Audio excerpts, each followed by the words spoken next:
Bonjour et bienvenue sur ce Dragon Ball Cast, le numéro 43. Alors là, c'est un spécial sur Dragon Quest. Donc j'ai de prestigieux invités, c'est incroyable. Donc nous avons d'abord Popu, Bonjour. donc l'administrateur de Dragon Quest fan. Tout à fait. Donc Dragon Quest Fan, c'est une communauté francophone, comme son nom l'indique, de fans de Dragon Quest. Et donc l'idée, c'est de pouvoir faire à la fois du lobbying sur la série, au niveau des réseaux sociaux, et puis surtout présenter des dossiers les plus complets possibles pour aider les joueurs à finir à 100% les différents opus. Bon, merci Popu. Nous avons également le B-Wonder, donc un ami ici présent pour défendre justement Dragon Quest X, qui est un excellent jeu que tu as presque retourné, j'ai envie de dire. Oui, bonjour, voilà, je me présente, je suis Beyonder. Je remercie d'avance Charnac de m'avoir invité sur ce podcast. Donc moi, je suis un joueur de Dragon Quest X principalement. J'ai commencé le jeu depuis la sortie en août 2012 au Japon sur Wii. Ensuite, j'ai continué, je me suis acheté exprès une Wii U pour pouvoir y jouer dans de meilleures conditions. Ensuite, une sur 3DS, j'ai fait quelques petites parties en utilisant le cloud. Et j'ai continué bien sûr logiquement sur la Switch. Donc là on en est à la version 4 et la version 5 qui arrive le 24 octobre cette année. Voilà. Donc je joue surtout avec une communauté qui est basée au Japon. Et on essaye tant bien que mal de faire grandir cette communauté francophone autour de Dragon Quest X qui nous réunit tous. Voilà. Et enfin, notre invité, alors je le lis depuis Player One, Console Plus, Animeland, Gamecult.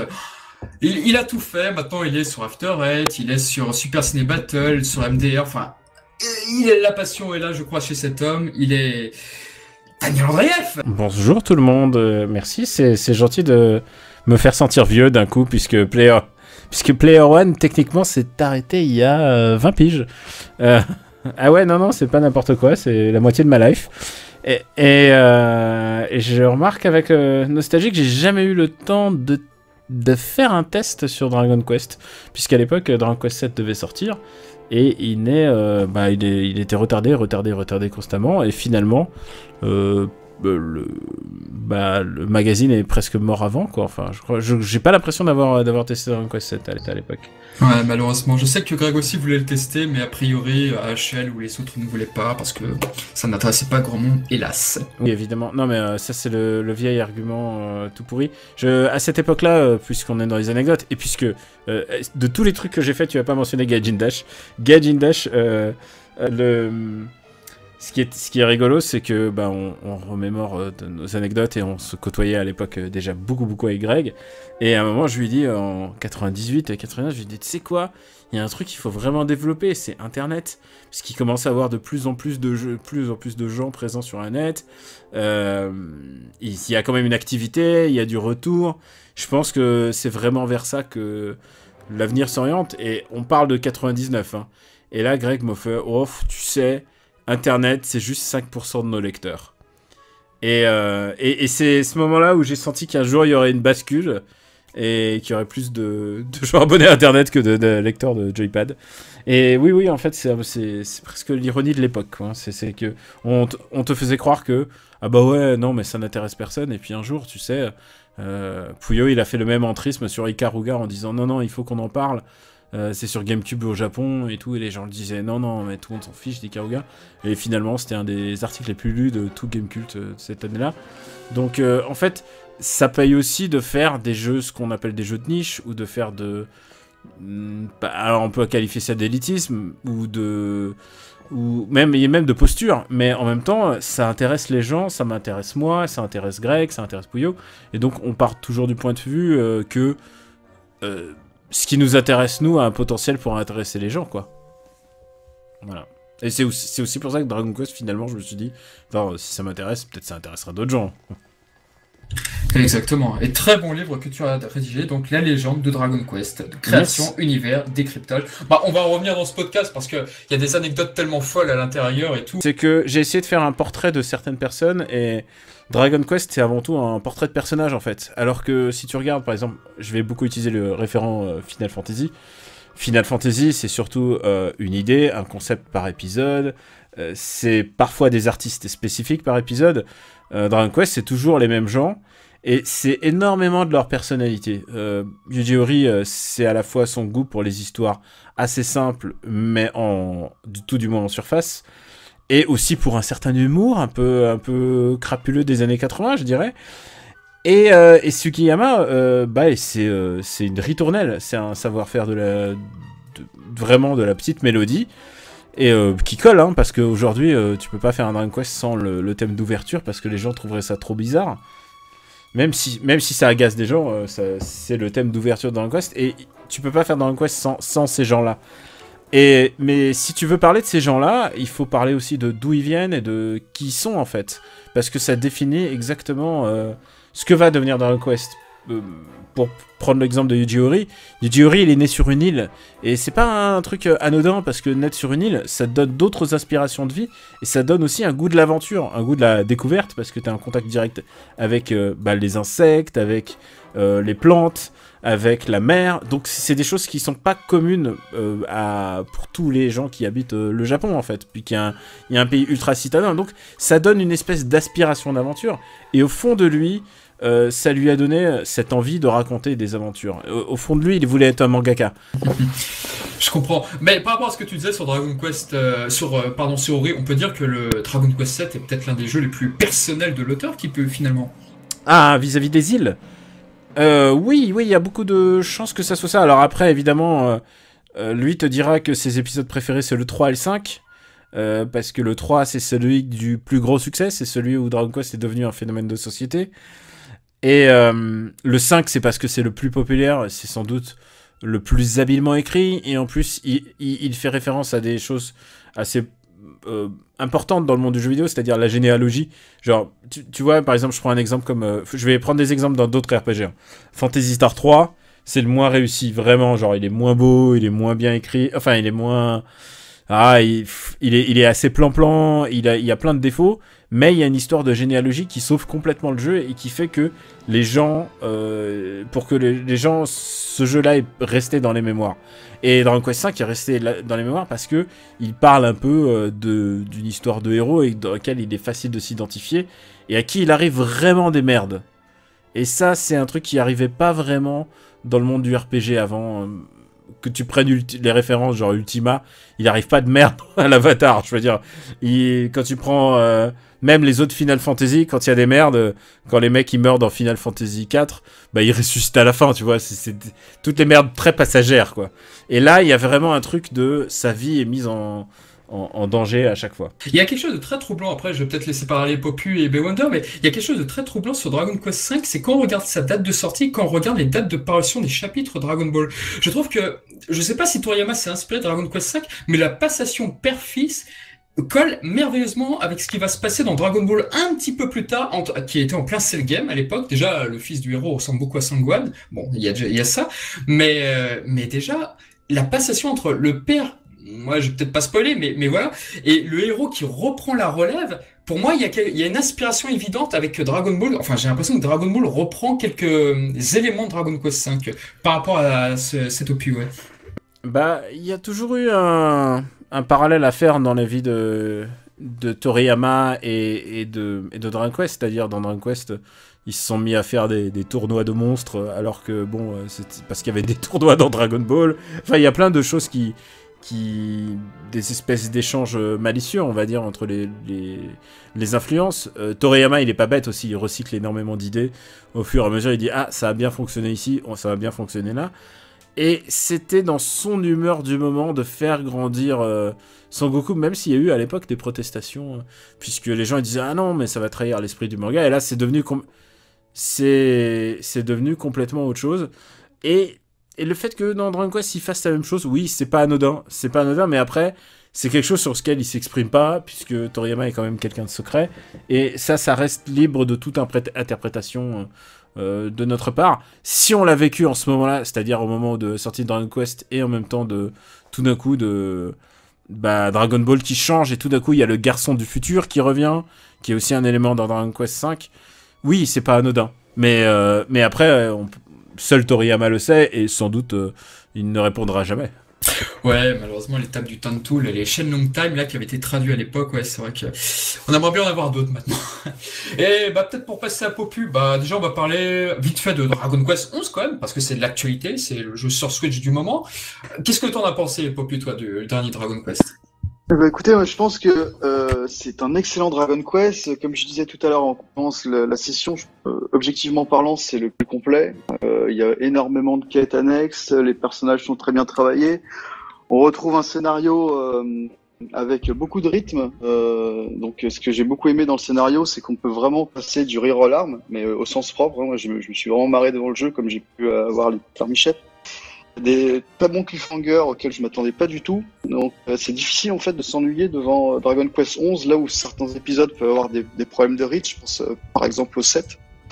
Au niveau des autres qualités, je pourrais penser à la version 3DS qui propose un mode 2D que la version Switch va également proposer. Donc ça, c'est pour les vieux de la vieille, c'est très intéressant, notamment d'ailleurs pour ceux qui ont déjà fait la version PS4. Que souvent on nous pose la question, est-ce que la version Switch est intéressante pour ceux qui ont déjà fait la version PS4? La réponse est oui, puisque il suffit tout simplement de jouer intégralement en 2D. Dans ce cas-là, on a littéralement l'impression de jouer à un nouveau jeu, quoi. Donc moi je considère que Dragon Quest 11 est un excellent jeu. Enfin pour moi c'est un chef-d'œuvre en réalité. Et je pense que c'est le meilleur Dragon Quest. Après ça n'engage que moi. J'aime beaucoup le 5, mais je trouve qu'il y a Jiori d'ailleurs on avait parlé. Hein, il disait que c'était une espèce de digestion de tout ce qui avait été fait sur la saga jusqu'à maintenant, et que c'était aussi également un nouveau départ. Donc je conseille évidemment cet opus à tout à chacun. D'accord. Bah, le Big Wonder, tu n'y as pas encore joué, donc tu comptes l'acheter prochainement sur Switch, j'imagine. Alors moi, sur ce Dragon Quest 11, j'ai un problème parce que je t'avoue, effectivement, j'ai la version Switch, mais en même temps, j'aimerais faire la version la plus belle et j'ai peur que à la fin de l'année, Square Enix nous fasse une petite carotte et sorte une version Ultimate sur PS4 qui reprendrait effectivement tous les avantages de la version Switch. Donc je vais attendre un petit peu avant de le faire, mais j'ai hâte de le faire, ouais.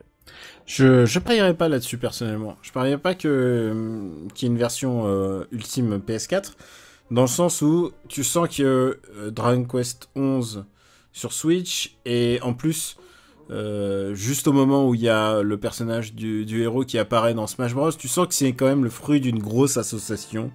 Tu sens qu'ils sont main dans la main dans cette histoire. Et moi, je suis pas sûr qu'ils vont le ressortir. C'est pas genre parce que le ressortir là, ça c'est entre le patch et la version internationale comme Square Enix plutôt que Square appelait ensuite c'est Final Fantasy quand il le ressortait. Je suis pas certain qu'ils joueraient ce jeu là. Maintenant, je sais pas si tout le monde a parlé sur Dragon Quest 11. Je peux me lancer aussi. Vas-y, lance-toi. Vas-y. Dragon Quest 11, c'est le jeu somme. C'est ce que vous y disiez un petit peu. C'est le jeu qui reprend énormément d'éléments de tout. C'est-à-dire, il y a des voyages dans le temps, il y a des éléments.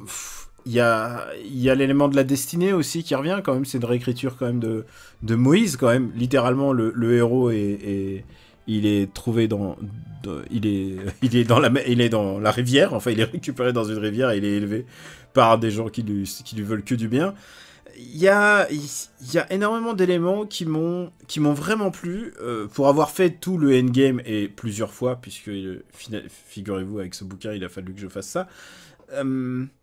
Je suis pas complètement d'accord par les directions prises narrativement, en partie par le endgame en fait. Je trouve que la première fin se suffit bien, et ensuite à l'endroit où va le endgame, je suis vraiment pas très intéressé par ça, par des histoires de reboot magique qui font que les choses n'ont jamais existé, ou qu'on va dans le temps et que finalement ça annule ce qui s'est passé.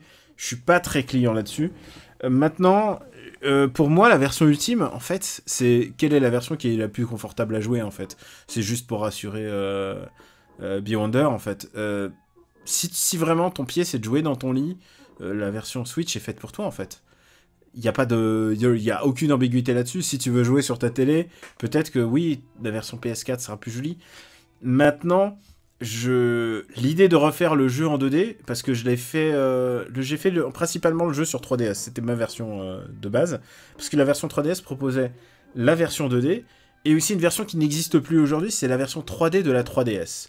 Et la version 3D de la 3DS, elle ressemble exactement à DQ9.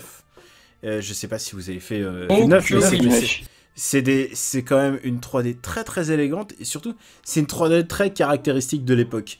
C'est pas le low poly de la version PS1, c'est vraiment la 3D de la 3DS, comme on la trouvera plus jamais, c'est-à-dire la 3D comme on en voit dans Inazuma Eleven, comme on en voit dans Pokémon. C'est une 3D avec une coloration très particulière, et je suis assez nostalgique en fait de cette période-là maintenant. Donc ouais. Comment ? Je trouve qu'il vieillit plutôt bien, moi, Dragon Quest 9. Dragon Quest 9 mériterait de ressortir aujourd'hui. Le seul problème de Dragon Quest 9 de ressortir aujourd'hui, c'est que une de ses features majeures, c'est le Soul Ichigai, donc le Street Pass. Et aujourd'hui, aucune console ne le fait. Et bon, j'ai laissé un post-it sur le bureau de Nintendo pour leur dire, écoutez, si vous faites une vraie Switch, une vraie nouvelle Switch, mettez-nous le Soul Ichigai à nouveau. Le seul problème, c'est que ça prend énormément de ressources système. Et comme il faut économiser de la batterie parce que les gens gueulent parce que la batterie part trop vite, bah ça s'est fait au détriment de features comme ça. Et c'est vraiment dommage parce que ça incite les gens à prendre leur console avec eux et à vivre avec la console. Et c'est ça que j'aimais bien avec DQ9, c'est qu'on vivait avec sa console. Moi, je l'ai emmené en vacances, j'essayais de trouver des points de Wi-Fi absurdes. Justement, je traversais une île et j'essayais de trouver du Wi-Fi avec ma 3DS pour récupérer la mission de la semaine, parce que les missions de la semaine, elles étaient toujours très très très réussies. Je trouvais qu'il y avait une espèce de légèreté dans DQ9 que j'ai pas retrouvé forcément dans DQ11, mais j'adore DQ9 en fait. Vraiment, vraiment très très très sincèrement, je trouve que l'histoire est d'une simplicité. C'est d'une pureté en fait DQ9 en fait. Vous savez, il y a un moment où la simplicité devient le jeu lui-même, et j'adore ça en fait. Quand DQ8, tout d'un coup, on prend un bateau, et que le départ en bateau, vous savez, d'habitude dans les RPG, il vous l'annonce et on vous l'annonce comme un grand événement. Là, c'est quelques mouvements de caméra, et ça y est, c'est parti, et on est à la rencontre d'un nouvel univers, avec des nouveaux polygones, avec des nouvelles textures, genre à la Toriyama. Je trouvais que c'était ça qui était assez magique dans DQ8, et j'ai retrouvé ça un peu dans DQ9. Et DQ11, il y a ce côté... bon, toutes les villes au final commencent par se ressembler. Et surtout, pourquoi en fait il faudrait prendre la version Switch plutôt qu'une version PS4 ? C'est la musique. La musique peut tuer quelqu'un en fait. Littéralement, ils devraient mettre cette musique est dangereuse pour la santé sur la version PS4. Et sur la version DQ11, alors évidemment on peut pas sauver des morceaux, on peut pas sauver tout. Mais par contre les avoir en réorchestré, tout d'un coup ça devient un autre jeu, et vraiment une sale musique, ça peut vous gâcher un jeu. J'ai beaucoup de gens qui ont été déçus de Dragon Quest 11. C'était le premier Dragon Quest qui jouait justement. Ils ont dit ah putain, les musiques, tout ça pour ça. Puis même la fanfare, ça les parlait pas du tout. Ils étaient plutôt déçus. Mais ah là là, c'est chiant. Et c'est vrai que par rapport aux musiques de Dragon Quest 10, j'ai pas joué au jeu Dragon Quest 10, mais j'ai écouté la musique. C'est vrai qu'il y a un fossé incroyable. Ah mais Dragon Quest 6 c'est le meilleur Koichi Sugiyama à mon avis, genre il a mis toute la dernière énergie dedans. Je me fais juste une interrogation, c'est que je n'ai jamais joué à DQ11 en entier en français ni en anglais, et je suis curieux de voir ce que Sylvia va donner. J'ai été jusqu'au passage où Sylvia arrive, mais j'ai jamais fait les scénarios subsidiaires de Sylvia. Et Sylvia, donc, c'est le moustachu qui s'appelle rappelez-moi en français, il s'appelle... Théo, là Hein? J'ai aucune... Je me souviens... Comme je l'ai pas fait, j'ai pas fait en français. Le vieux qui fait du cabaret. C'est lui. Le vieux qui fait du cabaret. Particulièrement du cabaret, en l'occurrence. Si on parle ah oui, mais non, je vais spoiler. Si on parle du grand-père, c'est Théo. Non, c'est pas Théo. Celui qui fait du cabaret, c'est Sylvando. Sylvando. Non, c'est pas Théo, alors. Sylvando, voilà. Ok, d'accord, ok, c'est celui-là. Et bah, je suis curieux de voir ce que ça va donner en français. Je l'ai jamais lu, et je suis très confiant dans les équipes de traduction de Dragon Quest qui, en général, se cassent le cul pour faire, que ce soit en anglais ou en français, un travail assez conforme dans leur langue d'arrivée. C'est pas ce qu'on a pu voir par exemple sur Grandia, qui est sorti il y a pas si longtemps, et Dieu se sait, on n'a aucune idée de à quoi ça ressemble. Si on a des idées parce que j'ai des échos, mais les équipes de traduction parfois qui sont compressées par le temps, compressées par parfois les documents originaux qu'on leur fournit, et parfois par le manque de tests, parfois le manque de temps.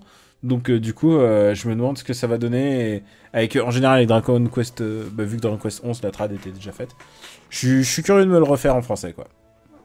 Ouais, j'ai rarement été déçu. Bah, Popu, toi, de la traduction, t'en as pensé quoi, justement? Je trouvais qu'elle était excellente, mais je pense que c'est un des bons points forts des localisations de Dragon Quest, c'est pour ça que ça coûte aussi cher de les traduire, c'est qu'à chaque fois, il y a des subtilités de langue qui sont parfaitement réalisées, hein, des jeux de mots qui sont bien adaptés. Non, ouais, franchement, la version française de Dragon Quest 11, j'ai trouvé vraiment Et très mon bonne. besta, c'est Dragon Quest 5 en anglais. Dragon Quest 5 en anglais, il est vraiment... c'est un travail d'orfèvre, quoi, avec des accents régionaux et tout. C'est vraiment... Et sans que ça soit dérangeant, c'est surtout ça, quoi. Bah, ce qu'on disait en off, nous, ce qu'on rêverait, effectivement, c'est d'avoir Dragon Quest 5, la version PlayStation 2, en fait, en France.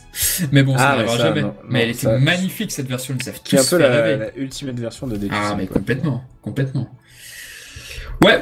Bah d'ailleurs, on va peut-être reparler aussi des autres Dragon Quest. C'est Popu, Beyonder, vous parlez moins. C'est quoi vos Dragon Quest favoris, par exemple? Alors, Le 11, toi, le 11, Popu, il est dans le haut du panier, alors. Pour moi, le top 3, ça serait, je vais pas être très original, hein, mais ça serait le 11, le 5 et le 8. Le 11 parce que pour moi, comme ça a été dit, c'est une espèce de digestion de tous les épisodes. Le 5 parce que le scénario est magnifique, hein, l'écriture est vraiment belle, et puis on suit cette génération familiale, c'est vraiment sympa à suivre. Ce twist au milieu de Dragon Quest 5, j'ai eu de la chance, j'ai pas été spoilé, moi. Je n'ai pas été spoilé, mais franchement, je m'y attendais pas. Vraiment. Eh ben écoute, si je peux prendre quelques instants, juste une analogie entre Dragon Quest 5 et Dragon Ball. Elle est très bonne en réalité, puisque quand on était gamin ou même adulte, quand qui arrive, on sait pas qui c'est ce mec-là. Quand on l'apprend, on se le prend en pleine tête et ça nous retourne la tête. Aujourd'hui, tout le monde sait que Trunks c'est le fils de Vegeta. Tout le monde le sait. Ah Ma merde, grand-mère j'étais sait pas au qui c'est courant, Trunks. désolé. Et là où je veux en venir, c'est que Dragon Quest V, de par ses jaquettes, de par, on va dire, la légende qui l'entoure, il y a beaucoup de gens qui n'ont jamais touché un Dragon Quest, mais qui savent que dans ce Dragon Quest V, il se passe, alors je vais spoiler pour les trois au fond de la classe qui seraient pas au courant, ils savent grosso modo quelle est la trame scénaristique à grosse maille, c'est-à-dire en termes de disparition et d'apparition de personnages. Ils savent grosso modo. Ça, quand on fait le jeu la première fois, on le sait pas. Et je pense que c'est un des twists auquel tu fais référence de la disparition de quelqu'un d'assez, une disparition très subite et vraiment violente, quoi. Et ça, quand on le fait pour la première fois, effectivement, ça marque. Moi, ça m'a marqué aussi parce que j'étais pas au courant. Mais j'ai discuté avec pas mal de personnes de cet épisode et ils savent déjà, en fait, qui disparaît. Ah oui?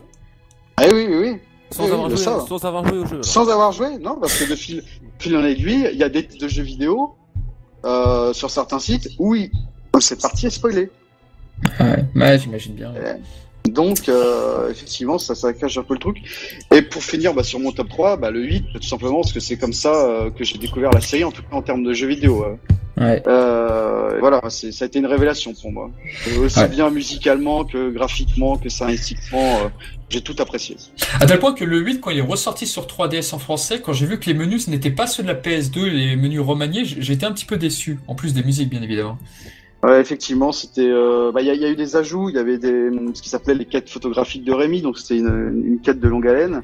Il y a 2 persos qui avaient été rajoutés, plus des plans scénaristiques. Donc la version 3DS c'était pas du tout pas un grand terme d'ajout, mais effectivement, il y a des choses comme typiquement les musiques qui ont été retirées. C'était.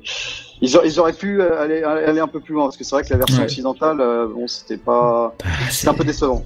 Oui. Et toi, du coup, Beyonder? Bon, moi, sans surprise, hein, le top 3, le premier, ce sera le 10. Hein, le 10. Pourquoi? Parce que là, le 10, pour moi, c'est pas simplement un Dragon Quest comme les autres. Pour moi, ce Dragon Quest, c'est devenu la vie dedans.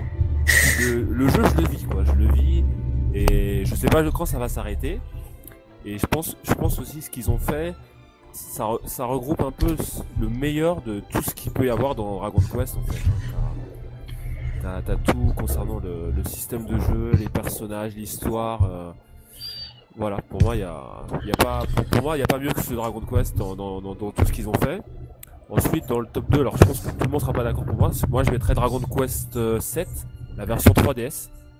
Ah. Que je trouve extraordinaire. Et Ce jeu, je le mets carrément à la hauteur, pour moi, de FF6, par rapport à tout ce qu'il m'a proposé, en fait. Voilà. Ah, c'est vrai que le 7 est vraiment bien. Ouais. Ouais. Et en troisième, je mettrais le Dragon Quest 4. Ouais, j'ai beaucoup aimé l'histoire de tous ces personnages qu'on vivait séparément au début et qui se rejoignent à la fin. Ah, c'est vrai que le 4, il avait apporté quelques petites choses. Hein. Je crois que c'est dans le 4 où il y avait le système de chapitres. Oui, tout à fait. Ouais. Ouais, le système de chapitres, il y avait un personnage caché. Tu pouvais créer ta ville aussi, je crois. Alors, il y avait ce qui s'appelait effectivement la ville des migrants où effectivement tu devais la construire petit à petit. Et d'ailleurs, on t'incitait à la construire puisque tu avais plein de petits bonus à récupérer, des mini-médailles, des armes. Ah oui, il y avait pas mal de choses. Ouais. Ouais, bah moi, ce serait pareil. Je pense que ça serait pour l'instant le 5 que je mettrais en première position.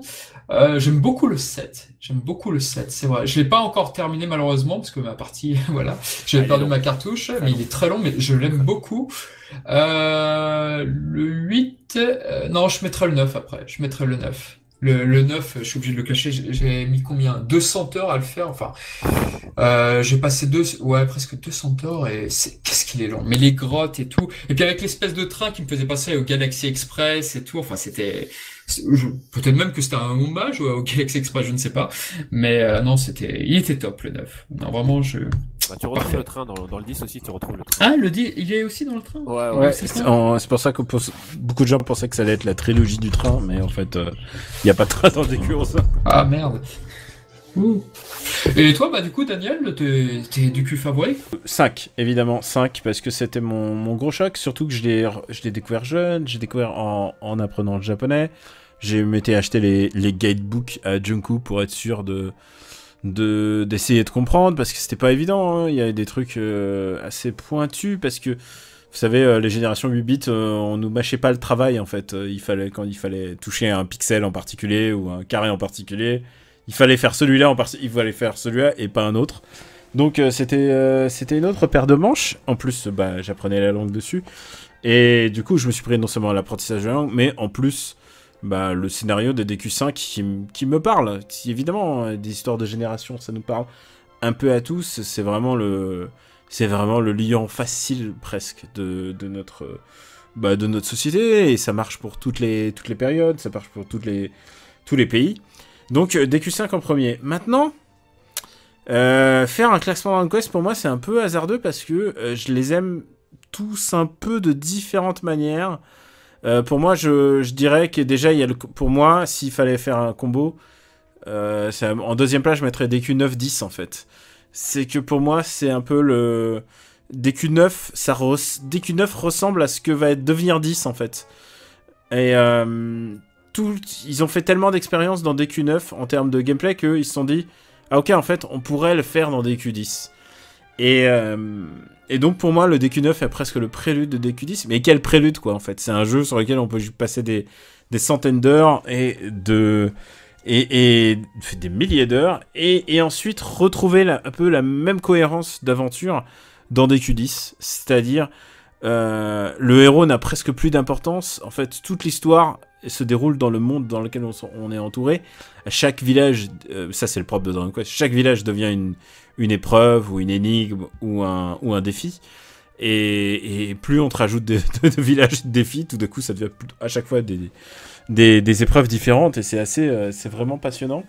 Évidemment, en plus, ça sera peut-être la génération maudite parce que DQ9 ne ressortant pas, donc on va jamais vraiment pouvoir rejouer à DQ9 dans les mêmes conditions.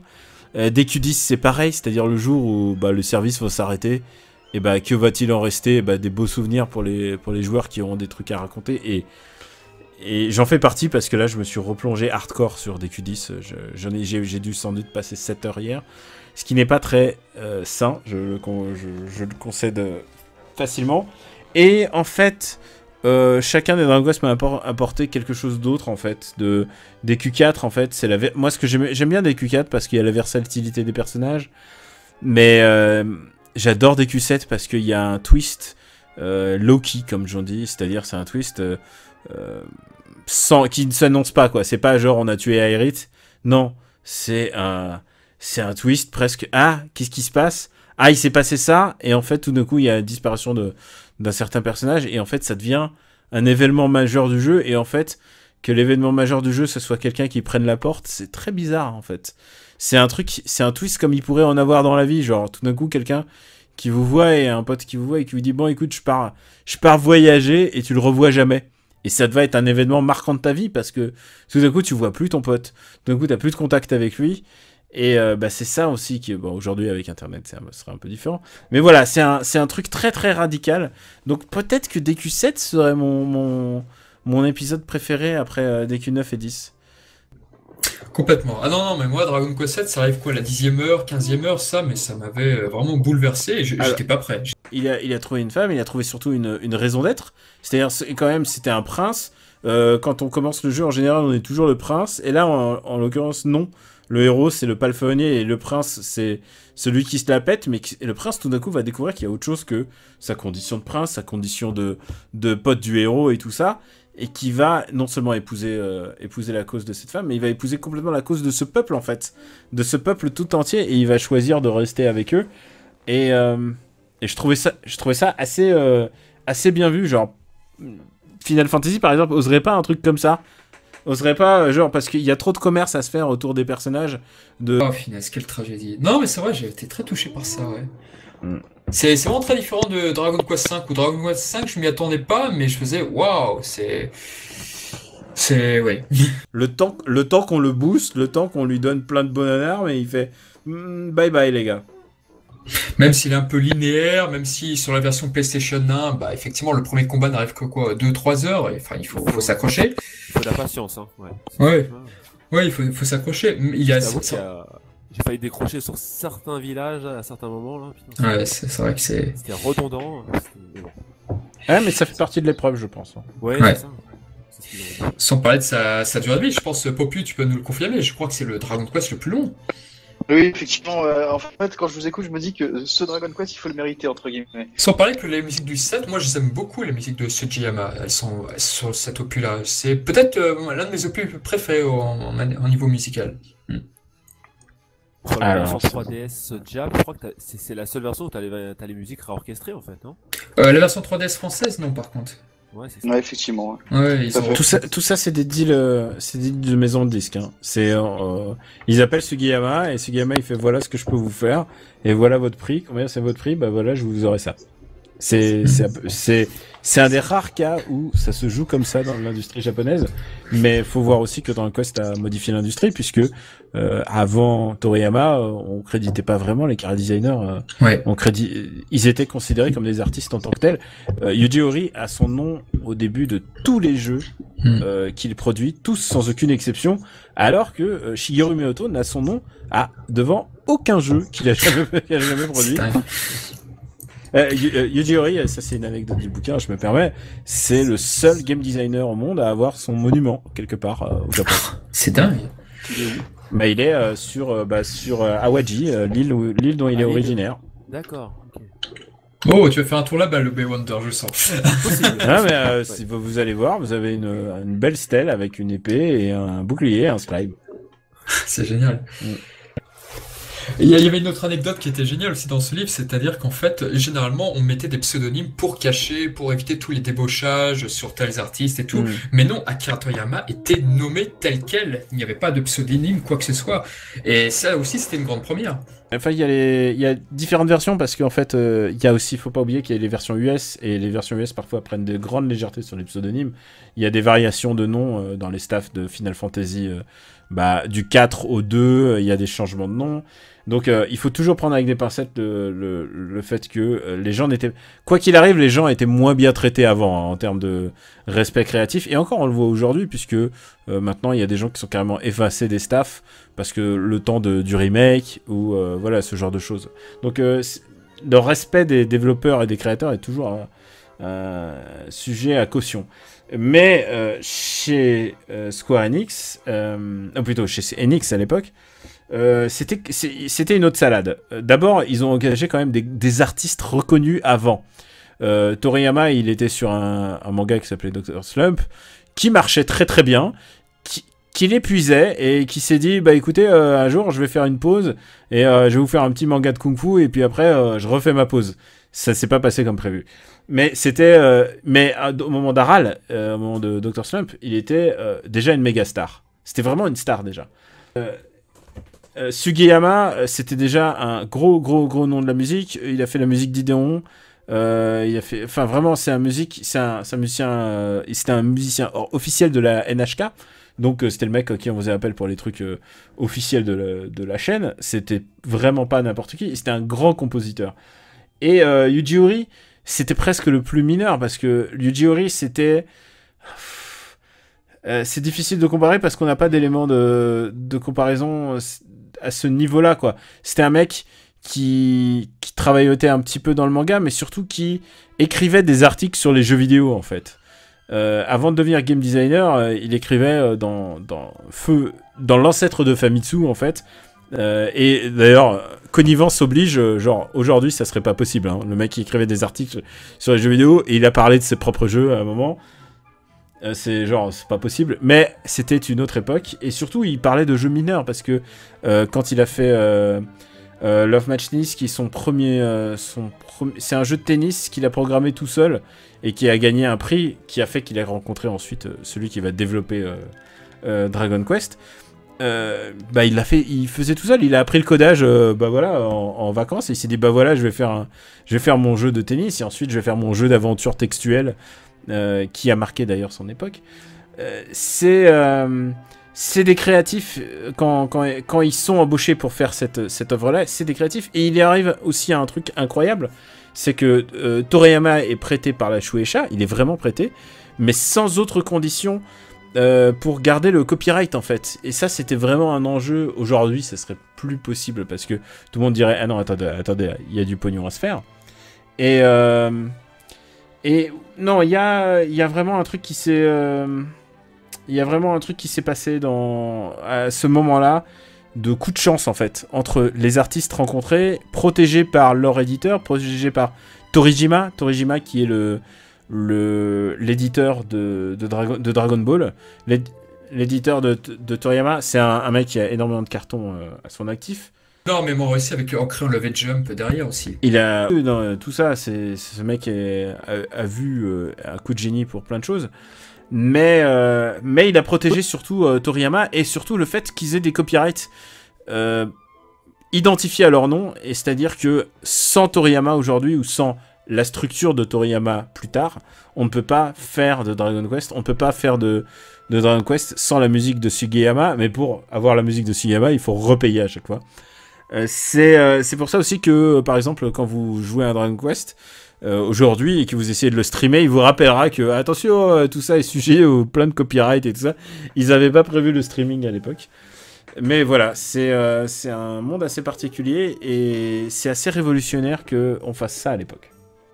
Cette partie de crédit m'évoque une autre histoire de Dragon Quest, mais cette fois-ci une adaptation animée. C'était la légende de Yusha. C'était la version animée, donc, qui était sortie dans les années 90. Et si je dis pas d'erreur, elle est sortie aux États-Unis, mais ils n'avaient pas crédité Akira Toriyama, justement. Ils avaient enlevé, comme ils le faisaient souvent avec Macross, les Tatsunoko ou autre chose. Ils avaient mis des noms américains, enfin voilà.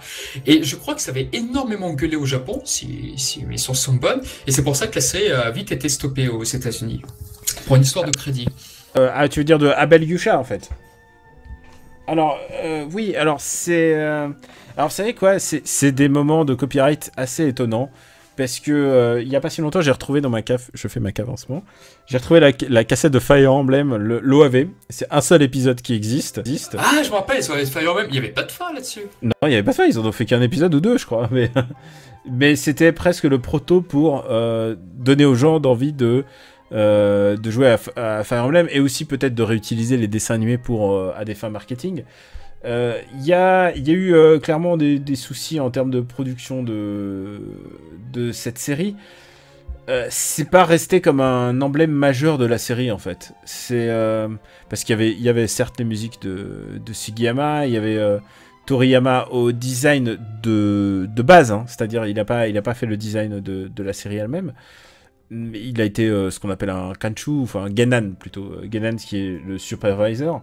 Mais cette série a été créée dans le but de faire une série originelle basée dans le monde de Dragon Quest. C'est-à-dire, on prend le setup, le set tail de Dragon Quest 3 en l'occurrence, j'imagine, et on en fait quelque chose d'autre. C'était audacieux, et aujourd'hui, je pense qu'ils ne referaient plus jamais la même chose. Tout comme Dragon Quest, celui qui s'appelait Fly en France, Dragon Quest Dai no Daiboken. On a fait un énorme podcast justement sur la quête de Dai avec Popu ici présent. C'est notre shonen favori, enfin moi c'est mon shonen favori en tous les cas. Enfin pareil. La quête de Dai est un excellent manga. Bon après les sponsors l'ont lâché dès l'épisode 43. On ne sait pas pourquoi la série a été stoppée. On sait juste que Emblem of Roto, le film d'animation, la quête de Dai, les droits sont bloqués, ils ne sont jamais sortis au DVD au Japon. Le premier film c'est pareil, il est passé à l'anime fair, il n'est jamais sorti aussi à l'extérieur. Le film de Dai no Daiboken, tu veux dire? Parce que à l'époque, ça n'intéressait personne en fait. Il faut voir que les films qui sortaient en même temps de Dragon Ball et tout ça, ils sont sortis, il n'y a pas de souci. C'est juste que ça n'intéressait personne, et en plus, à l'époque, ils avaient choisi de l'appeler Fly parce que Dai, c'était trop négatif.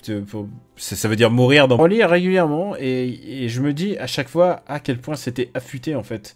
Pour un manga qui essaie d'adapter un jeu de rôle et qui en même temps qui en reprend les éléments et surtout la structure. Et je trouvais ça vrai. J'adore Dai no Daiboken. En fait, c'est un super manga. Et plus j'y repense, et plus je me dis, ça serait dans mon top shonen ever en fait. Dans beaucoup de pays. Oui, bien sûr. Mais par contre, les autres films sont sortis en VHS ou en laserdisc au Japon. Mais le premier n'a jamais quitté le cinéma. C'est ça qui est assez troublant en fait. Ouais. C'est une autre époque. Et je pense qu'ils étaient mécontents en interne. Enfin, c'est ma petite théorie. Après, si vous voulez des détails sur Dragon Quest, il y a le Perfect Book de Dai no Daiboken qui est une mine d'or pour tout ce qui est Dai no Daiboken et tout, par exemple sur les équivalences avec le RPG. Je trouve qu'ils s'en sont vraiment très très bien sortis. Moi, je considère le manga comme étant l'œuvre principale. Hein. Pour moi, les adaptations animées, c'est même pour Dragon Ball. Hein. Pour moi, il y a que le manga principal qui existe. Mais ce manga existe parce que il y a eu un acte signé à l'époque où la Shueisha a permis à Toriyama de faire Dragon Quest. Ils ont dit d'accord, ok, vous faites votre Dragon Quest et on vous laisse même les droits. Grosse erreur. On vous laisse même les droits. Mais c'est Toriyama qui a essayé de protéger le projet Dragon Quest du jeu vidéo, parce qu'il s'est dit, s'il y a encore quelqu'un qui participe au comité, jamais les jeux se feront. Mais par contre, la contrepartie, c'est que nous, Shueisha, donc Shonen, on a le droit de faire un manga là-dessus. Voilà. Et c'est comme ça qu'est né. À autre contrepartie, c'est qu'il fallait que Yuji Horii soit le supervisor de ce manga. On connaît pas du tout son implication sur le manga. On sait si, je peux le dire. C'est écrit dans le Perfect Book. J'ai pas vu. C'est genre ils se réunissaient de temps en temps. Il la faisait à la Stan Lee, j'ai envie de dire. C'est-à-dire il donnait un outline. C'est-à-dire il disait voilà ce qu'on devrait faire, et c'est les autres qui faisaient le boulot, quoi. C'est dingue, ça. C'est dingue parce que c'est vrai que ça doit être passionnant. Moi, je l'aime, mais en japonais, comme je ne lis pas japonais, c'est databook. Mais non, ça devait vraiment être passionnant. Tout comme il révèle en combien de jours ça se passe l'intrigue, il révèle quelques secrets sur quelques ennemis et tout. Ah oui, non, mais c'est étonnant de voir que 37 volumes, ça, en fait, finalement, c'est 80 jours de temps vécu, quoi. Je me rappelle très bien de ton article dans Animeland d'ailleurs. Ah bah c'est gentil. Je l'ai oublié depuis le temps, si tu veux savoir. Donc, parce que tu avais bien résumé le problème avec toutes les traductions de J'ai lu première du nom, qui était un massacre unilatéral. Tu sais quoi, je m'en veux de mettre l'emphase parfois sur les problèmes de traduction. Mais là, en l'occurrence, il y avait un vrai problème, c'est que le traducteur n'avait pas décidé du sexe d'un personnage. Et donc il laissait elle, à chaque fois, et genre, qui peut ne pas choisir? Aujourd'hui, non seulement il faut choisir, mais en plus, il faut pas déconner avec ça, parce que des gens risquent de se fâcher pour ce genre de choses. Que ce soit simplement les fans ou la communauté LGBT, genre, il faut pas, on ne déconne pas avec ce genre de choses. Et là, à l'époque, le mec avait pas dessiné, et donc il mettait il et elle entre parenthèses. Je pense que c'est au-delà du non-choix en fait. La légende dit qu'il était étudiant en japonais, qu'il était aidé par son prof. C'est ce que dit la légende urbaine. Non, je crois que c'est son épouse en fait. Moi, j'ai entendu dire que c'était son épouse, par contre, j'ai assisté. Alors ça, j'ai jamais raconté, même dans le bouquin, j'ai assisté. Ah, peut-être que j'ai raconté dans le bouquin, je sais pas. J'ai assisté au moment où l'achat presque de Dragon Quest s'est fait en fait.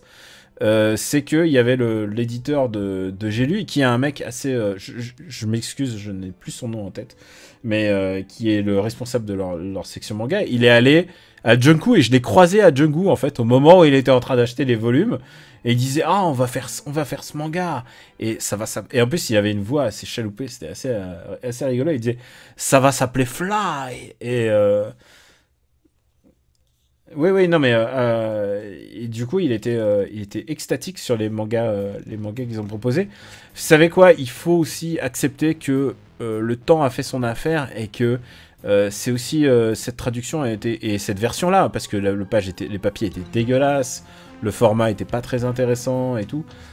Il faut accepter que ça a été fait à une époque différente et que tout simplement les gens étaient moins habitués à traduire ça ok, c'est dommage si t'as eu ta série pour 30 francs le volume et que à la fin bah t'as une série où t'as un personnage qui change de sexe au début et finalement à la fin ils se sont dit oh ras-le-bol. C'était pas le seul problème en fait, parce qu'il y avait plein de choses. Il y avait Pop qui disait à un moment fils de pute à Yonkel, voilà quoi. Non, alors ça c'est pas, c'est quoi? Ça c'est des registres de langage, c'est des choix. Les gens font ce qu'ils veulent sur les choix. Ok, ça peut te déranger. Pour moi, c'est plus genre à un moment il y a un personnage qui révèle son identité à la fin du manga et en fait la manière dont il est débusqué, c'est que il l'appelle par son surnom. Or, il ne l'a jamais appelé par son surnom dans la version française, et donc du coup, le reveal tombe à plat. Bah, évidemment, il fallait avoir lu tous les volumes, et c'était possible à l'époque, parce que la série arrivait à la fin. Mais écoutez, vous savez quoi, on n'est pas dans la tête des gens de ce qui s'est passé à l'époque. On sait pas du tout quelle est la pression qu'ils avaient, on sait pas... je pense juste que ne pas choisir le sexe d'un des personnages masculins alors que c'est un homme, c'est juste un non-choix et c'est un peu audacieux. Mais Fedwa la Maudière est repassé par là via les éditions Tom Cam et maintenant le manga est très bien Fedwa est très très doué. Et figurez-vous que j'ai fait la dernière fois, j'ai arrêté complètement la traduction de manga pour ma part et par motivation aussi par capacité en fait, c'est-à-dire qu'au bout d'un moment j'ai senti que j'étais plus dans le coup et qu'il y avait des gens 15 000 fois plus motivés que moi. Mais une des dernières traductions que j'avais demandé à faire, c'était Dragon Quest de Dime Bucket, parce qu'à l'époque je travaillais à Tonka, mais j'ai dit ça me plairait bien de le faire. Et finalement tant mieux que quelqu'un soit encore plus motivé et aussi talentueux que Fedwa l'ait fait. Moi, Fedwa que j'avais invité dans After Eight pour parler de la traduction de Dragon Quest, et c'est toujours intéressant de voir quelqu'un parce que traducteur c'est un métier ultra ingrat, mais quand les gens on se rend compte qu'il y a une personnalité derrière et qu'ils nous expliquent leurs choix et que c'est toujours passionnant en fait. Et donc ça m'a vraiment plu d'inviter Fedwa. Ouais, nous aussi on l'avait invité sur Dragon Ball Cast, elle était passionnante et justement elle nous disait pourquoi elle ne pouvait pas, elle traduisait Mera en flamme d'une version à une autre parce que l'un était Shueisha, l'autre était Square Enix. Ouais, mais il y a plein de complications comme ça. Hein, oui. Moi, je sais pas pour Beyonder, mais nous on préfère largement Merazoma, mais peut-être aussi parce qu'on a grandi avec ça. Moi j'ai grandi avec Merazoma et quand on me dit flamme et trucs comme ça me parle pas du tout. Mais comme pour Final Fantasy, c'est Faya, Fayaga, Fayara, pour moi c'est... Vous voulez dire qu'il y a des droits sur le Mera, sur ces noms-là? Non, mais en fait ce qui se passe c'est qu'il y a un glossaire officiel maintenant. Et maintenant tu peux plus faire slime, tu dois dire gluant, tu vois. Et c'est pour ça que Emblem of Roto qui sort actuellement, qui est un manga sympathique. Moi j'aime bien Emblem of Roto, et maintenant il y a les héritiers de l'emblème qui est la suite directe.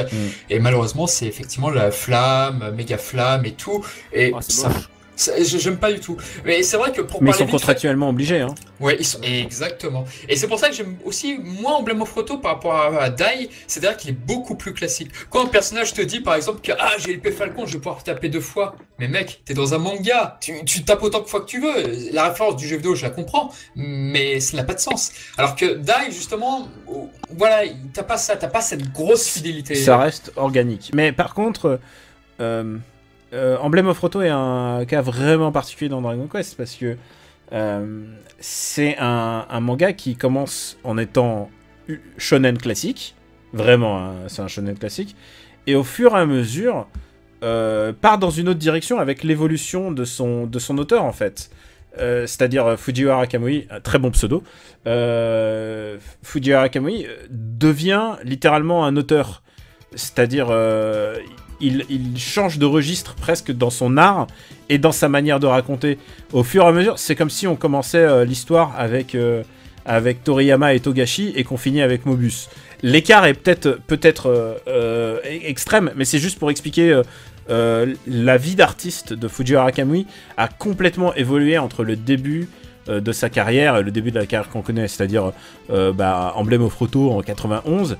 Et quand on voit les derniers Emblem of Photo où tout d'un coup c'est plus du tout la même salade, c'est de la dark fantasy, c'est quelque chose dans lequel il a évolué en tant qu'artiste et ça se voit. Emblem of Photo est plus intéressant pour l'évolution d'un artiste à travers un média que pour le média lui-même. Et franchement, Fujiwara Kamui, c'est un artiste brillant. Je pense que c'est vraiment... il est devenu un auteur. Il n'est pas juste devenu mangaka qui fait des shonen, il est devenu un putain d'auteur. C'est une évolution aussi intéressante de voir que celle de Togashi qui passe de Yu Yu Hakusho à Hunter x Hunter, quoi. Non, je t'en prie, à toi la parole. Non, vas-y. Bah toi tu traduis beaucoup en plus sur Dragon Quest X. Ça te pose pas de problème là-dessus par rapport à... Sur DQ10, le problème de Dragon Quest, c'est effectivement, comme disait Daniel, je pense qu'au début c'était par rapport à un souci technique pour économiser des caractères. On n'a pas de fooligana dans les Dragon Quest, il me semble. Donc effectivement, on a des kanas et des kanji. Donc dans certaines situations, effectivement, quand tu connais pas tous les kanji, t'es obligé de faire un peu de traduction. Alors, j'ai besoin d'un éclairage. Tu as traduit professionnellement à Dragon Quest ? Non, pas du tout. Alors, quand je joue, en fait, quand tu joues, d'accord. Je fais quelques traductions sur certains textes, surtout quand t'as certaines énigmes. Parce que, mais que tu les diffuses ou tu... Non, c'est pour moi. Ah d'accord, pour une traduction passée, d'accord. Ouais, voilà, c'est ça. Mais oui, bon, le problème de DQ10, effectivement, c'est que si t'as pas un minimum de japonais, c'est un peu compliqué quand même.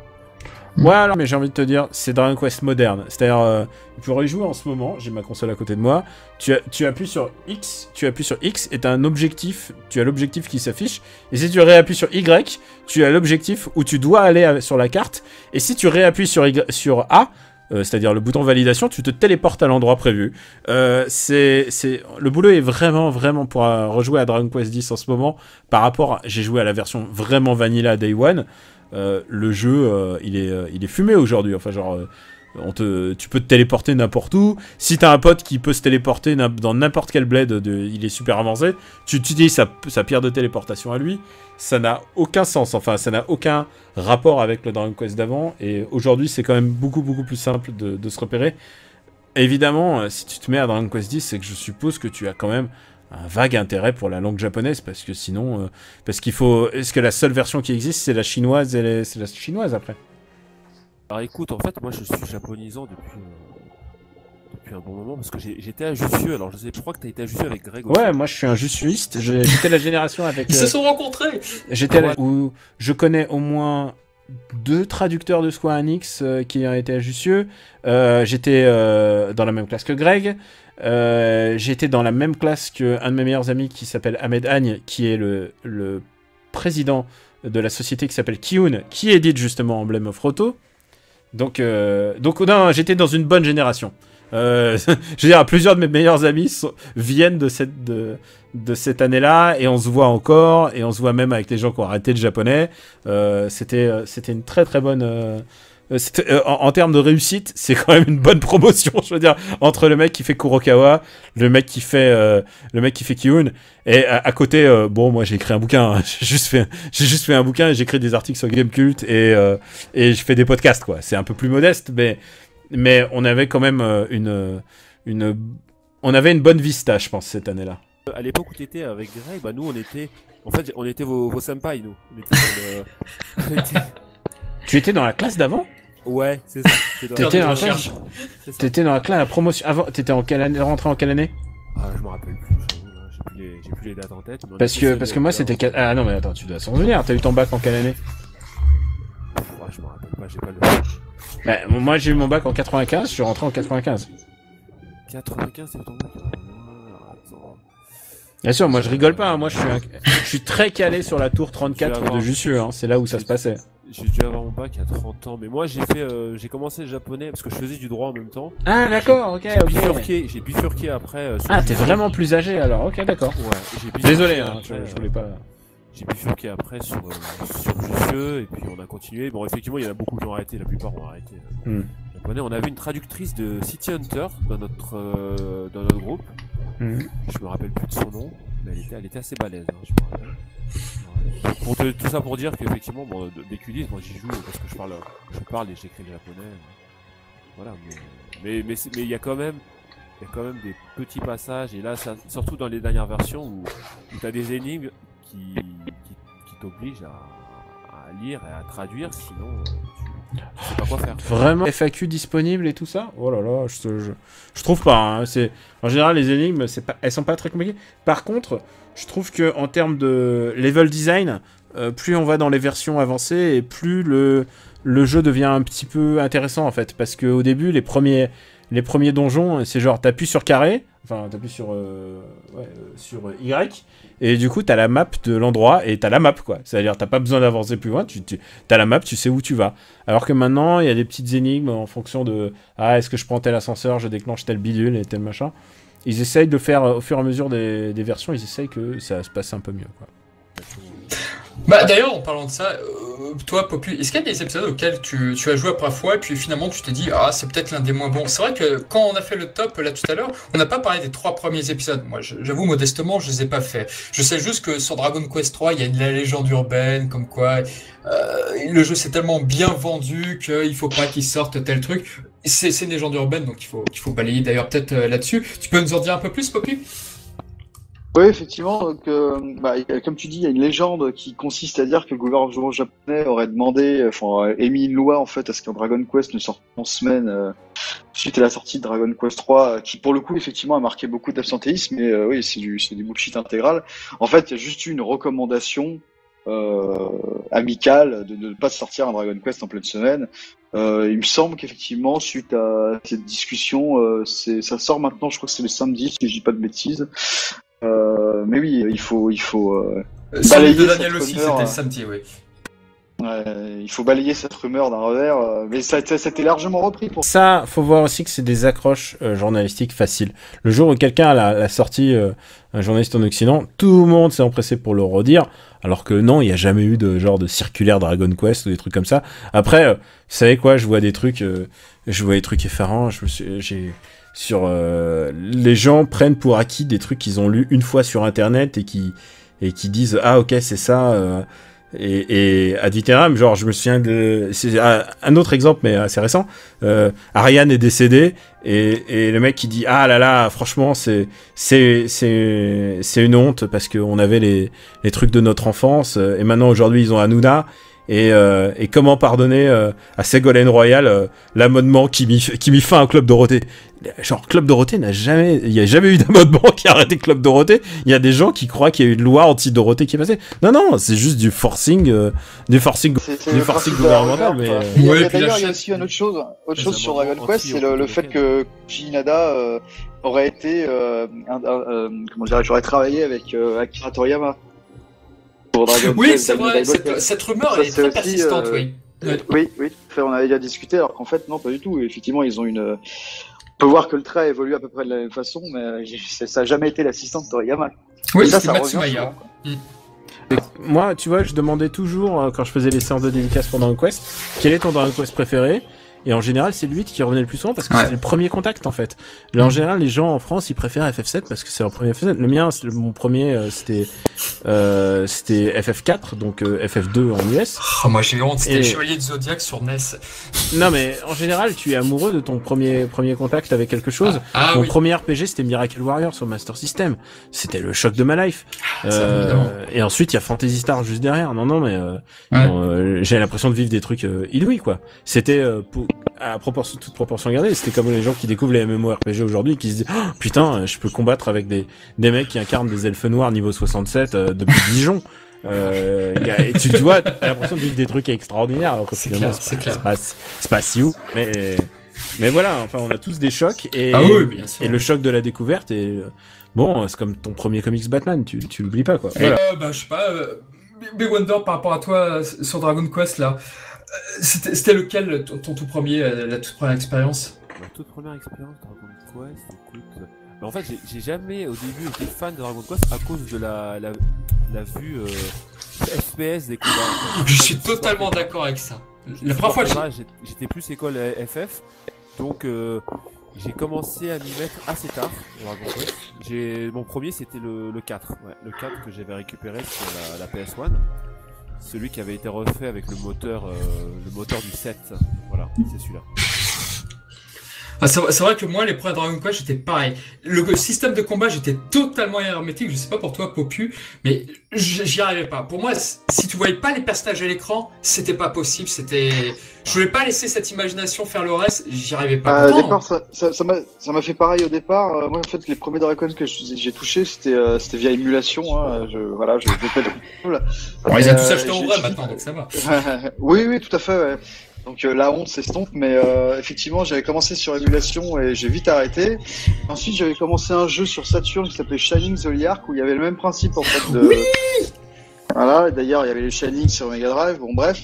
Et au final, quand j'ai repris les Dragon Quest, ayant beaucoup apprécié les Shining, surtout Shining Zodiac, ça m'avait beaucoup moins choqué. Mais c'est vrai qu'au prime abord, cette vision FPS est pas très très agréable, et surtout qu'au départ il n'y avait pas d'animation. Ouais. Regarde par exemple un Dragon Quest 3 sur SNES, les animations des sprites elles sont magnifiques. D'ailleurs malheureusement le remake sur Switch qui reprend la version 3DS et PS4, les animations de Dragon Quest 3 des ennemis ont disparu, quoi. Et ça va être très difficile parce que c'est vraiment statique. Une fois qu'on s'y fait, bon, c'est pas si rebutant que ça. Ils ont quand même fait des gros efforts sur les animations. On se connaît pas effectivement tout est statique. Et il y a des boss qui sont vraiment très bien animés, même c'est du FPS. Hein.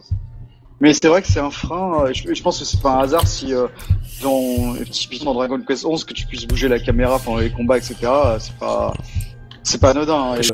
Je comprends votre dédain, ou plutôt votre dédain, votre problème avec la vue subjective dans un RPG, mais en même temps, d'abord, faut savoir que c'est l'héritier de Wizardry, et Wizardry, c'était comme ça. C'est ça, en fait, Dragon Quest. C'est que les maps, c'est Ultima, et les combats, c'est Wizardry. C'était les deux copies officielles, et ils étaient vraiment, c'est reconnu, quoi. Et pour ma part, j'ai eu une étape intermédiaire, puisque moi, je jouais à Phantasy Star, et Phantasy Star, en particulier Phantasy Star 2, on voit les personnages frapper, même si en vue de subjective, on les voit un petit peu de dos, il y a une petite animation. Et donc ça m'a un peu préparé à la vue subjective de juste voir un coup d'épée qui fait schlick. C'est juste, j'y suis allé par étapes, quoi. Mais en fait, cette aspérité-là, ça vous ennuie parce que vous avez connu autre chose avant, en fait. Parce que si vous avez connu Final Fantasy, vous voyez clairement les personnages, bah du coup, vous dites « Ah merde, on revient à un truc d'avant ». C'est comme, psychologiquement... on voyait c'est comme les teams de personnages où on voit qu'un seul personnage courir à l'écran et entre là tout d'un coup tu peux voir les 5 personnages de ton équipe qui courent à la queue leu derrière. T'as toujours l'impression que c'est mieux quand il y a 5 personnages qui courent derrière. Ouais, parce que tu l'imagines pas, tu te dis, voilà, tu sais qu'ils sont là en fait. C'est psychologique, je pense. Après. Ah, complètement. Bon, après, je pense que c'était aussi lié à des limitations techniques, hein, tu vois. Ah, sur Dragon Quest, oui, non mais Ouais, ouais. toute la genèse de Dragon Quest, c'est que des limitations techniques. Non mais c'est vrai, mais moi à l'époque quand il y avait l'émulation qui arrivait, moi on me proposait entre Dragon Quest V et Seiken Densetsu 3, je suis resté sur le deuxième jeu qui est devenu un de mes jeux cultes de tous les temps. Après, le Dragon Quest V, je l'ai réhabilité très longtemps après parce qu'entre temps j'ai grandi, entre temps j'ai évolué, et aujourd'hui c'est un monstre ce jeu, évidemment, je le dis. Et on peut peut-être passer vite fait aux produits dérivés. Par exemple, vous avez joué au Dragon Ball Heroes? Enfin, Daniel, ça je sais, mais les autres opus, tu y avais joué? Oui, bah, si tu fais référence, enfin, ça dépend ce que tu entends par Dragon Ball Heroes, parce que c'est une Dragon dénomination Quest qui Heroes, peut englober- Dragon Quest Heroes. Oui, Dragon Quest Heroes, pardon. Oui, bah, il y a les Dragon Quest Heroes, les beat'em all, je les trouve assez répétitifs, hein, ils sont pas mauvais pour autant. J'aime bien l'histoire au sens où tu merges plusieurs univers. Mm. Donc il y a une espèce de faille spatio-dimensionnelle qui s'ouvre et du coup il y a plusieurs Le multivers. héros qui se rencontrent. Voilà, c'est ça, donc c'est sympa. Mais bon, je trouve que c'est quand même voilà, c'est assez redondant. Et moi je me suis je vais pas dire que je me suis ennuyé, mais voilà, je suis vite passé à autre chose, quoi. Bah moi j'ai beaucoup aimé le premier. En revanche, Le premier était très bien, mais le Ouais. deuxième, pour le platiner, c'est une plaie. J'ai abandonné tout de suite, quoi. Avec les monstres à rechercher et tout qui apparaissaient aléatoirement, j'ai abandonné tout de suite le 2. En plus d'être moins bon. Alors, moi, les mousseaux, j'ai un gros problème avec, ça me lasse très très vite, donc je t'avoue que j'évite maintenant ce type de jeu. Ah bon, bah, si soit-il. Ouais. Bon. Non, ça- Et du coup, toi, Daniel, je crois que t'avais moins aimé le 2, c'est ça, en fait? Alors, en général, les deux, ça marche mal avec moi. Dragon Quest Heroes 2, ça m'a déçu. Dragon Quest Builders 2 m'a déçu. Ouais, je trouve qu'il y a un... C'est souvent le cas chez Square Enix quand ils copient un concept. C'est-à-dire que le premier, ils reprennent la substantifique moelle et le truc qui fonctionne. Et dans le deuxième, ils le diluent en rajoutant des conneries. Et au lieu que ça soit un jeu très racé, j'ai envie de dire, comme on dit en anglais, c'est streamlined. Bah tout d'un coup, ça devient un jeu avec plein de trucs lourdingues à côté. C'est comme un gars qui aime le beat'em all et tout d'un coup, il joue à God of War et tout d'un coup, il découvre qu'il y a une map et qu'il faut passer des levels et tout ça. Bah ça devient un autre délire en fait. Et bah souvent, c'est le problème avec moi dans tous les spin-offs de Dragon Quest. Il y en a qu'un seul que je trouve, il y a un seul spin-off de Dragon Quest que je trouve qui survit bien aux suites.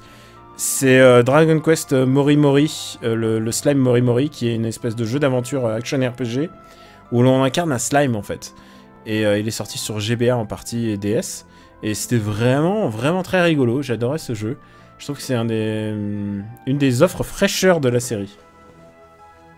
ouais, c'est un des meilleurs spin-offs. D'ailleurs, juste pour information, il y a le 3 qui a été traduit il y a quelques mois maintenant, je crois il y a 2-3 mois, et donc maintenant il est disponible en version anglaise. Et la traduction amateur est vraiment de bonne qualité. Donc si les gens veulent s'y mettre, bah c'est le moment. Hein. Après, c'est pas un jeu très compliqué. Hein. C'est comme Slime Mori Mori, c'est pour les enfants. Hein. C'est pas... Ouais, mais c'est un jeu très très très efficace. Et je voulais vous dire je suis aussi d'accord. Je voulais vous dire aussi que Dai est un des meilleurs persos de Jump Force. Voilà. Bah, tu vois... Je ne veux pas répondre à ça. alors tu vois, justement, quand j'ai vu Dai sur Jump Force, quand j'ai vu que Dai avait une nouvelle CU, parce que la CU qui doublait Dai dans l'adaptation animée des 90 est décédée malheureusement. Bon, moi, ça reste pour moi la voix de Shadow dans Galaxy Express, mais bon, passons, ou d'Eris dans Senseiya. Mais, quoi qu'il en soit, quand j'ai vu une nouvelle CU, bah moi j'ai eu espoir, parce que c'est vrai que Dai était déjà prévu dans un autre J-Star Heroes, je crois, sur PS. J-Stars Oui. Story versus, ouais, effectivement. Il y avait des petits malins qui avaient trouvé la bidouille là pour insérer à l'intérieur du jeu où Dai et Dio de Jojo Bizarre Adventure étaient prévus. Finalement, ils ne sont pas apparus. Là, quand on voyait que Dai, a priori, les droits avaient été débloqués, tout comme City Hunter qui apparaissait dans un jeu vidéo, ce qui paraissait un truc de dingue, quoi. Ouais. Des fois, moi, je me dis, allez, peut-être qu'on peut espérer que, voilà, ils récupèrent la licence et que remake animé, peut-être, je ne sais pas. Mais bon. Je vais t'entendre. Ouais, on aimerait tous, quoi. Mais oui, en tout cas, voilà, maintenant on a Toriyama, on a Ori, on a Tsujiyama, les trois hommes ne sont plus tout jeunes, malheureusement, j'ai envie de dire, donc est-ce que la relève est prête? La question avait été posée, je crois, sur Gameblog dernièrement, justement, s'ils voyaient l'avenir, où ça pourrait se passer sans Toriyama ou pas. Ils y réfléchissent, c'est évident qu'ils y réfléchissent, après, on ne sait pas. Ah bah c'est un chapitre entier de mon bouquin, c'est oui, et Dragon Quest. Il y a eu une nouveauté depuis, c'est qu'il y a eu un film, et le film n'a pas recours au dessin de Toriyama. Donc c'est assez bizarre et c'est la première fois qu'on voit un Dragon Quest canonique, mais reprenant l'œuvre canonique mais sans Toriyama. Tu en as pensé quoi toi du film? Je trouvais ça plutôt bien jusqu'à la fin, et là, à la fin il y a un twist final absolument débile, mais genre débile de chez débile, et j'ai fait ah c'est dégueulasse, et je suis sorti en colère. Et je crois que toi, Popu, t'as pas aimé, non? Ah, moi je l'ai pas vu, mince, mais je crois. effectivement j'ai lu, enfin tous les retours que j'ai eu des gens qui ont eu la chance de le voir, c'est celui que Daniel vient de réaliser, c'est-à-dire c'est bien jusqu'à la fin quoi. D'accord. Au Japon rien que pour le voir, mais genre, j'ai bien fait alors. Hein. Non, il faut pas faire ça, c'est trop de risques. Ah, d'accord. Bon, bah, tant pis pour le film. Peut-être que. Je sais pas s'il arrivera en France. Bon, ça me donnerait peut-être en direct tout DVD, je pense. Non, mais Tu penses qu'il sortira pas en salle? Ah non, aucune chance. Une fois peut-être en pack avec un jeu, ou peut-être une version limitée en ligne, en streaming, ça peut être. C'est ce genre de truc, quoi. Ouais. Donc, Popu, continue avec ton site, s'il te plaît. Continue. On essaye. Fais-le croître bien fort. Parce qu'on l'avait dit en off tout à l'heure, mais c'est vrai que ta communauté a beaucoup insisté, remonté cette envie que Dragon Quest VII soit traduit en France, parce que justement on se disait c'est pas possible, il y a trop de texte, il est trop long, comment ça va se faire. Donc vous avez beaucoup fait de sondages, fait de pétitions pour qu'il sorte, et ça on vous en remercie beaucoup en tous les cas. Le vrai souci en fait c'est que malheureusement les ventes ne suivent pas derrière. Oui. C'est vraiment un crève-cœur, surtout quand on voit la qualité de la traduction de Dragon Quest VII en français. Il a été très les mecs ils ont vraiment oui. bossé. D'ailleurs, si ça intéresse les gens qui nous écoutent, on a publié la traduction d'une interview justement de l'équipe de traduction de Dragon Quest VII, dont d'ailleurs une photo de la légendaire bibliothèque avec les scripts de Dragon Quest VII qui est encore dans les locaux de Square Enix. Il faut imaginer que les scripts de Dragon Quest VII, c'est une bibliothèque Billy remplie de classeurs à du texte. C'est quelque chose d'imbuvable pour les traducteurs. Ah ouais. Et donc on assiste un petit peu, enfin on comprend un petit peu le processus de traduction pour les profanes comme moi, c'est très intéressant, en tout cas au niveau professionnel. Et donc ça peut vous montrer le lot de travail qui a été fait, et quand on voit que les ventes n'ont pas été à la hauteur, c'est vraiment triste. Moi j'ai vu des Dragon Quest 7 partir à 10 €, oui, 3 mois après à Toy avoir Story, sorti, machin, quoi. j'ai vu ça, c'était triste aussi. Donc c'est pour ça que Square Enix, on comprend leur réticence, notamment à traduire les épisodes de la première trilogie là qui vient d'être annoncée sur Switch. Ça ressortira qu'en anglais. Et bon. Ça peut se comprendre, ouais. Même le 11 sur PS4, il a été assez rapidement soldé aussi. Hein. Là, oui, effectivement. Tu le trouves à 29 €, je crois maintenant. C'est pour ça que ce que disait Daniel tout à l'heure vis-à-vis de Smash Bros, où les héros est dans le dernier Smash Bros, j'espère qu'il va y avoir peut-être un possible élan de popularité. J'espère. Mais bon, c'est un mois difficile ce mois-ci avec tout ce qui sort. Là. C'est déjà rien que ça. Après, pour la pénétration de la licence sur le marché, notamment français ou européen, il y a des erreurs que moi je n'arrive pas à comprendre. C'est typiquement les jeux sont sur mobile, et la trilogie du Taiko no Shiro n'est pas traduite en français, alors que le texte est disponible. Peut-être que Daniel, je sais pas si tu as des informations sur le sujet, sur le pourquoi il n'y a pas la version française sur la version mobile. Ça c'est quelque chose que j'arrive. Je suis pas dans les arcanes de Square Enix, et en fait toutes ces histoires de localisation à chaque fois. Bon, alors, moi je vais vous dire, j'ai un petit souci, hein, c'est que moi quand j'étais petit, je jouais à tous mes RPG en anglais, et on gueulait pas quoi, on était content qu'il y ait un RPG qui sorte, parce qu'il y en avait un qui sortait tous les 3 ou 4 mois, si ce n'est pas un tous les 6 mois, et du coup on se satisfaisait de tout ce qu'on avait, et du coup le fait que les gens gueulent qu'il n'y ait pas une version française, je peux comprendre, mais moi je suis pour un mieux disant linguiste, et pour un mieux disant linguiste, c'est-à-dire j'aimerais bien que les gens se mettent plutôt aux langues étrangères. Genre si tout d'un coup Dragon Quest n'était qu'en espagnol et que tout le monde se mette en espagnol, je trouvais ça presque rigolo, même si c'est impossible. Hein. Mais voilà, j'ai pas une position majoritaire là-dessus, parce que évidemment les gens veulent que ça soit traduit en français. Mais en général, moi je joue pas forcément en français, hein. Moi je joue avec la nationalité de ma console à son moment précis où elle est. Souvent c'est l'anglais ou le japonais. Donc j'ai pas de... je suis pas vraiment l'actualité de la traduction et de la localisation pour ça, quoi, en fait. Mais je suis quand même assez... moi, je répéterai quand même le truc, je suis quand même admiratif du travail qui est fourni et très respectueux du travail qui est fait, quelles que soient les conditions. J'imagine les mecs, s'ils avaient à traduire DQ1 aujourd'hui, ils prendraient une après-midi à traduire. Enfin, c'est débile. Et écoutez, je ne sais pas. Le risque en fait de pas traduire les jeux en français, c'est de garder cette espèce d'image élitiste de la licence. Ouais. Alors que c'est peut-être, si vous me permettez presque un mot de conclusif, c'est tout sauf élitiste Dragon Quest. Dragon Quest, c'est la facilité même. Je me souviens je crois que c'est dans l'intro de mon bouquin. Je vais essayer de ne pas citer verbatim, mais c'était je suis passé dans un reportage au Japon au moment de la sortie de DQ7 parce que je me trouvais là-bas. Je l'ai acheté dans la rue. C'était encore l'époque où il y avait les grandes files d'attente, il y avait les hélicos et tout ça. Ils ont vu le seul gaijin de la rue parce qu'à l'époque ça intéressait aucun gaijin. Et ils m'ont demandé mon avis, mais surtout il y avait le témoignage d'une jeune fille qui faisait la queue, pas très loin de chez moi, pas très loin de là où je me trouvais.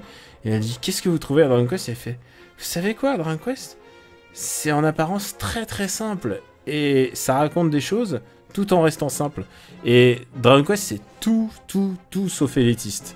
Dragon Quest, c'est quelque chose qui va essayer de vous raconter une histoire simple et essayer de vous emmener là-bas avec le minimum d'éléments possibles.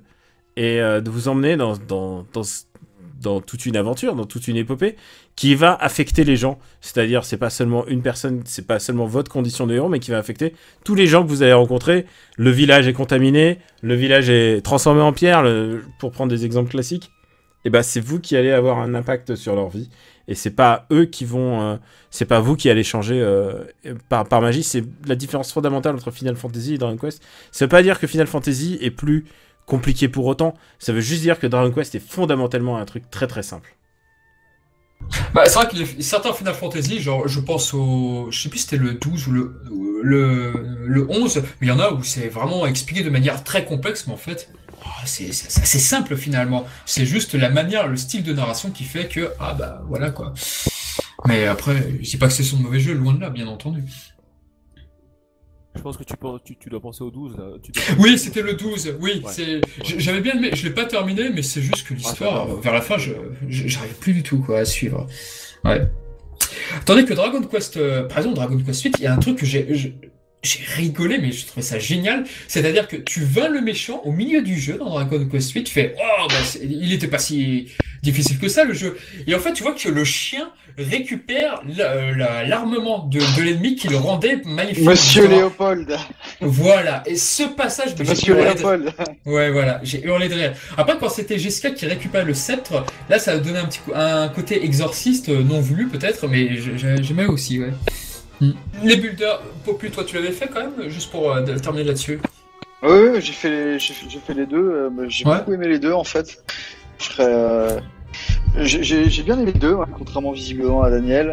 Après c'est vrai que le 2, il y a beaucoup de choses en plus qui sont pas forcément utiles, mais peut-être trop accompagné en fait, trop didacticiel. Mais sinon j'ai bien aimé ce spin-off. Sinon, pour parler un tout petit peu vite fait de l'avenir de la série, bon, ils ont dit que le 12 était déjà en chantier, c'est ça? Ouais. Et là, le 24 octobre, on a l'arc 5 de DQ10 qui sort. Et il y a Auré qui nous met peut-être, on disait ça en off tout à l'heure, qui nous fait peut-être languir sur un possible Dragon Quest 9, un remake ou quelque chose, je ne sais pas. Mais en tout cas, ils songent à l'idée. Après, il n'y a rien d'officiel, attention. Mais bon, moi en tout cas, j'adorerais bien sûr. Ouais. Bah, on croise les doigts. Eh ben écoutez, je pense que c'est déjà pas mal tout ça. Merci à vous de votre accueil. Bah écoute, merci beaucoup Daniel. Si vous voulez approfondir Dragon Quest, mais modestement, parce que vous aussi vous faites ça à votre manière de podcast, vous avez mon bouquin. Ouais, c'est gentil. C'est le seul avantage moi qui fais beaucoup de podcasts, de l'avantage de l'écrit, c'est qu'on peut faire beaucoup plus de choses en écrit en termes de masse que à l'oral. C'est-à-dire pour lire un chapitre entier, il faudrait un podcast entier à chaque fois. Mais voilà, en tout cas, super. Merci beaucoup, Daniel, merci pour ce livre et merci pour vos podcasts. Moi, je les dévore. J'espère que vous en ferez un sur Beverly Hills. Et j'aimerais bien. Un podcast sur Beverly Hills? Ouais, vous l'avez évoqué dans la fac. Oui, là. je l'ai évoqué, mais j'étais en train justement de me demander, quand je l'ai évoqué, est-ce qu'on va pas tomber dans le syndrome du podcast de trop, c'est-à-dire du moment où on se dit que, on est assis derrière un micro, ce qu'on va dire est forcément intéressant.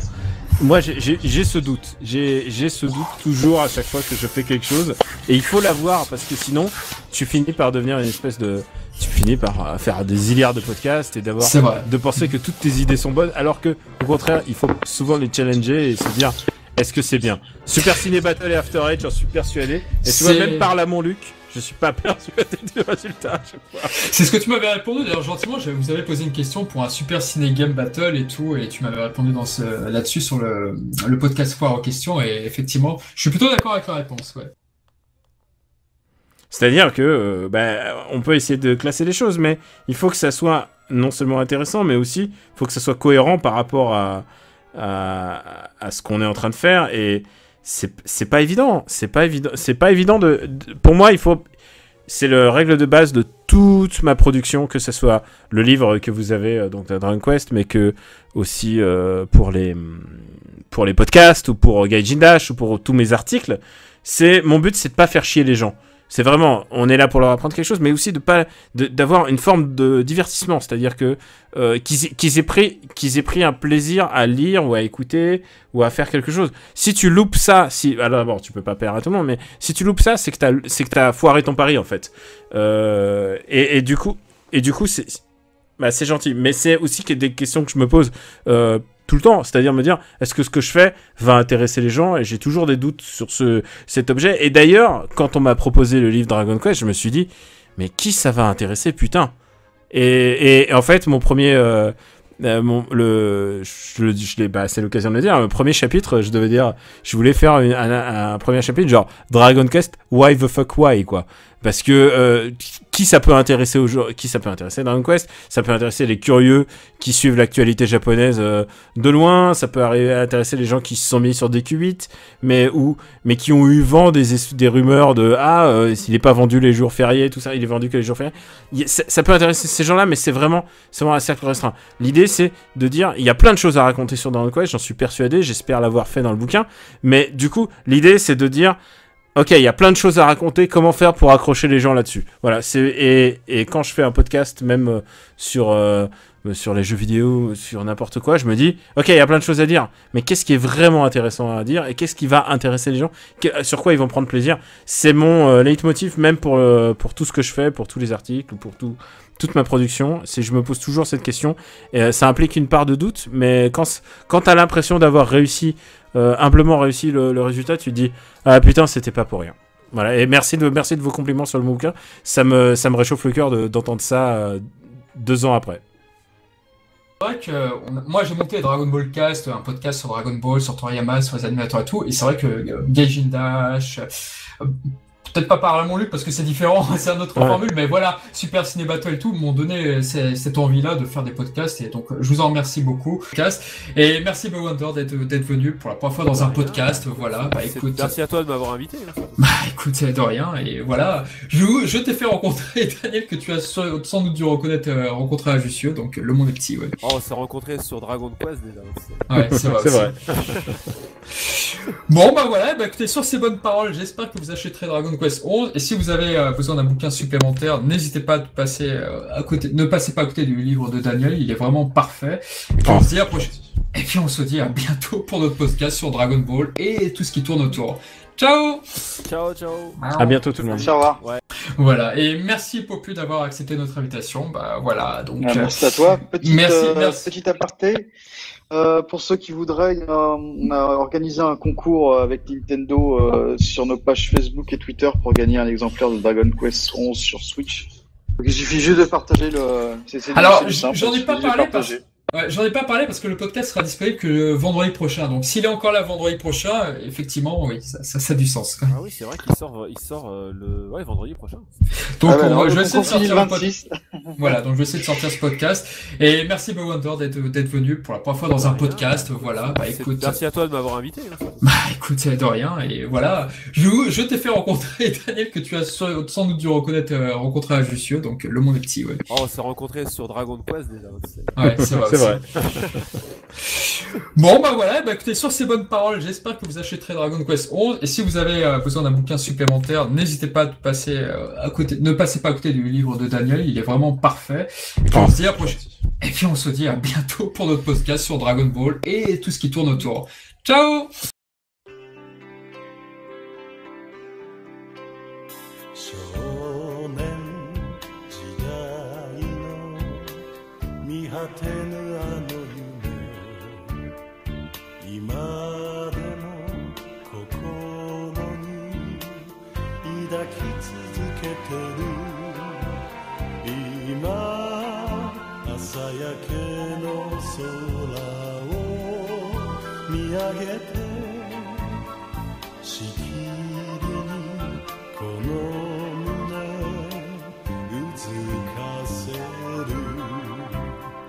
履きつぶしてきた靴の数と同じだけの夢たち時には見失って探してやがて追いつきこの道我が旅果てしなく続く出会いと別れを繰り返しながら今夢を熱く燃えたぎらせ明日へ明日へ歩き出す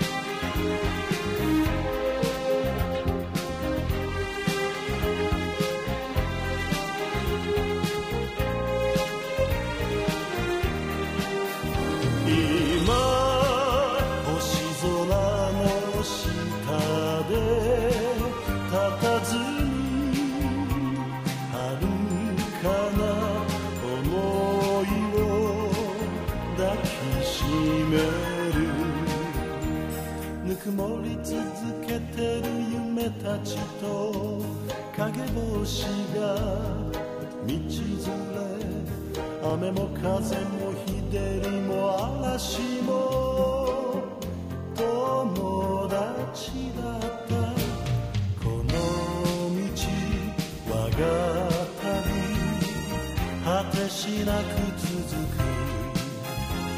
出会いと別れ